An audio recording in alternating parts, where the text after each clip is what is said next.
Welcome to the Professional Pensions Q&A in association with Aon Hewitt. My name's Jonathan Stapleton, Editor-in-Chief of Professional Pensions. Joining me to discuss GMP reconciliation is Matt Ashton-Smith, Service Lead for GMP Reconciliation at Aon Hewitt. Matt, welcome. Hi. Matt, Aon Hewitt's administration survey shows GMPs are now the biggest project priority for schemes.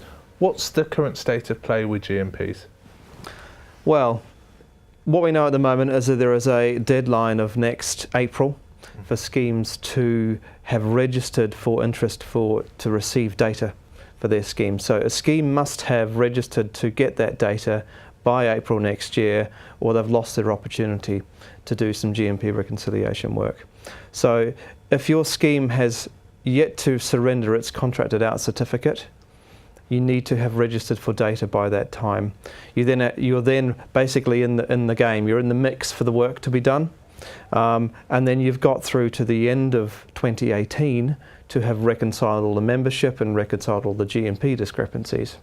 If you don't do that, you're at risk of significant discrepancy between HMRC, and then when HMRC at the moment plan to write to members in 2018, you're at real risk of them sending your membership out data that just doesn't match up to what you have.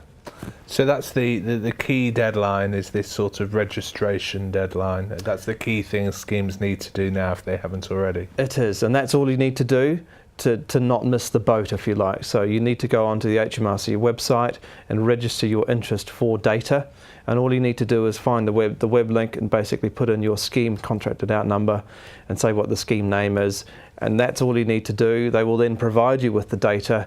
You then need to kick on into the formal analysis of that data to understand how big your project really is. And that's by April 2016? That's by April 2016. So the only act you need to do is register for the data.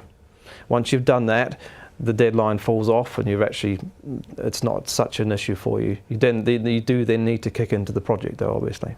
Talking over the project, sort of what are the key stages in a reconciliation project, and how does that all work? So most schemes running the work and most administrators supporting the work break the project up into three main stages. The first stage is to source the data from HMRC to enable you to do that initial analysis, just to understand how big the project is. And that stage one analysis identifies what your GMP differences are, so how different you are from the HMRC figure that they've provided, but it also extends to identify how many members HMRC think are in your scheme that you don't think are in your scheme, or vice versa. And that, again, that's very common. So for example, HMRC may provide you with a listing of 10,000 members. You were only expecting 8,000. So you now have to reconcile the other 2,000 and say, well, okay, that was a bulk transfer out. I need to tell HMRC about those. Those 400 members took a refund of contributions. I need to deal with those now. So a GMP rec isn't just about comparing a GMP figure versus another GMP figure. It's about contracted out service being reconciled. Stage two then is to take the results of stage one and start to resolve those things, the membership discrepancies, start to look into why the differences with HMRC, the GMPs are different. Because HMRC is not always right. That's the other frustration. If they were always right, you could go straight to, well, that's what HMRC's told us, fine, we need to accept that and move into stage three, which is benefit correction. But because HMRC's not always right, who's got the right figure here? So you need to investigate files, look through and understand where it's gone wrong. And there's a number of things that can go wrong with why a GMP is different. But unless you do that initial investigation, you don't know who's actually provided the right figure or not. And if the GMP is not right, then the members are being paid the wrong benefits. So if you finish the investigations within stage two, and then actually the outcome of that is that someone's GMP isn't right, they would then get promoted into stage three, and that's the benefit correction. So you would accept that the figure you hold in the system is not correct. The determination is you'd accept the HMRC figure, but that then means to change the benefit structure for that member. And if that member's a pensioner, it means they'll probably be being paid the wrong pension. So it's quite common for members to be either underpaid or overpaid because of a GMP discrepancy. And that came to light actually in 2009 with quite a large exercise within the public sector schemes. And there was a £100 million overpayment discovered just due to GMPs. So GMP really does have a massive impact on member benefits, and it can have a massive impact on scheme liabilities as well. To what extent, I mean, it all sounds a huge amount of work.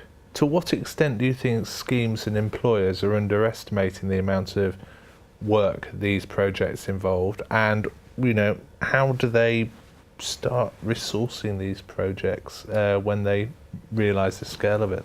Yeah, so the first step is to conduct that first analysis. That's the only real way to know how big a job you've got on your hands. The bigger your membership discrepancy, the more resourcing you're probably going to need, because a lot of this work requires delving through paper files, microfiche, and that requires manpower, resources to actually do that. That's the only way to resolve it. The alternative is to accept liability that schemes actually hadn't even reserved for, didn't even anticipate even having. So you've got to do that first analysis to understand how big the job is. Most schemes, let's say an average scheme of 10,000 members, could probably keep one person, maybe 1.5 people busy for a good year, 18 months. And in terms of fees, the average fee a scheme can anticipate is roughly about £20 per member, just as an average. So £20 per member? £20 per member, and that would include any members who are actually perfectly fine and don't require any action at all. So it's a blended average rate.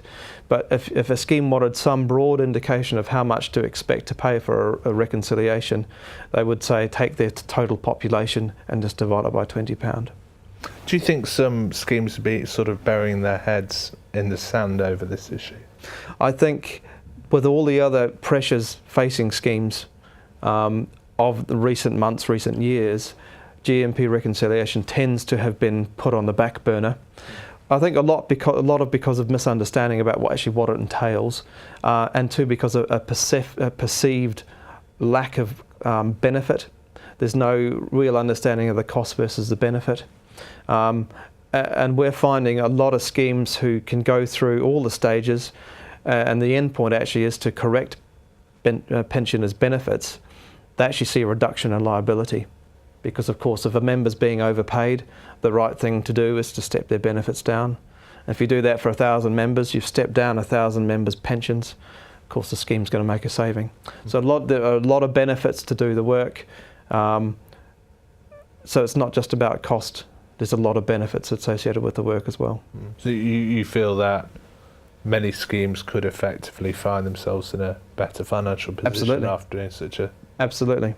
It's hard to see that though. There's this cost up front, and you don't actually realise the benefit quite towards the end of the project, but almost always the schemes will see the benefit there. It's a painful process, they always are, and they take 1 to 2 years usually, depending on the size of the scheme, but there is almost always a benefit at the end of it. Matt Ashton-Smith, thank you very much indeed. Thank you.